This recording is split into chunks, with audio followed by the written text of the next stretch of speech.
Welcome to the April video update.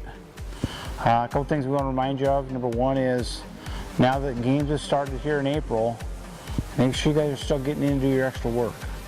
Even you high school guys should be coming in and doing your lifting after your games. You should be getting in a couple, 2-3 times a week to do your extra work. It's critically important you guys to stay on top of your swing mechanics and everything that goes on with your swing, taking ground balls, pitching, whatever it happens to be for you. Get that extra work in. Second thing we want to talk about is a golf tournament coming up in end of May, our big fundraising event. Understand that all the money you guys bring in, you guys get to keep. Okay, towards your player fees, whatever you want to use it for. So make sure you guys are out getting your foursomes, getting sponsors for our big event in May. So it's great seeing some of the players and their dads come in and do soft toss and do their drill work. Remember, everything starts off the tee. When the kids come here to work out, they should do their band work. And then if they're going to come in to hit, they should go right to the tee and spend 5 or 10 minutes sitting off the tee, kind of getting loose. And we've noticed some things during soft toss. We want to make sure that parents understand about soft toss. We've seen and noticed a lot of dads kind of put a lot of arc in the baseball. And what that does is it kind of promotes the kids' swing to match the level of the ball, which means kind of an uphill swing. And that's the last thing we want to do. We want to make sure that the pitches are more firm and more on a line than having a lot of arc to them. And we'll kind of demonstrate that for you.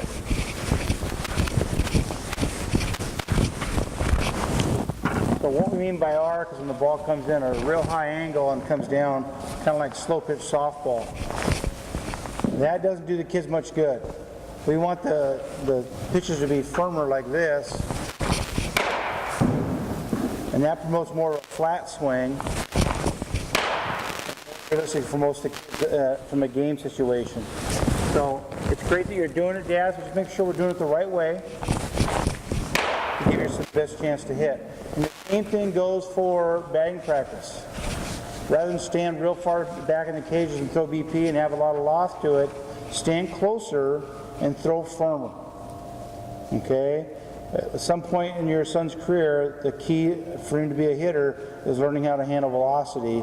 And it's better starting young so they get used to it at an early age and they make that adjustment quicker.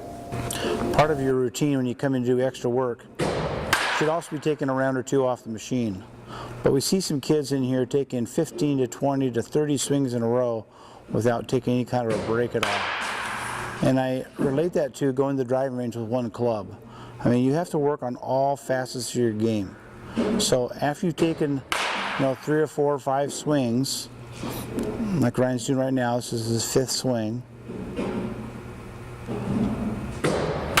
Take a little break. Step out of that batter's box. Relax your brain a little bit. You should be focusing pretty hard on what you're doing in order to be successful. This is also a great time to change the situation. Now Ryan's going to work in a little bit. He's moved the plate over so the ball comes in the inner half now. He's going to work on his inner half swings. So he's in a game and he's 0 for 2, 0 for 3, and the guy's got him out 3 times in a row on the inner half. He's going to work to make sure that he's taking that away from the pitcher. And then the opposite way, you do the same thing if you're going away. You pull the plate towards you now.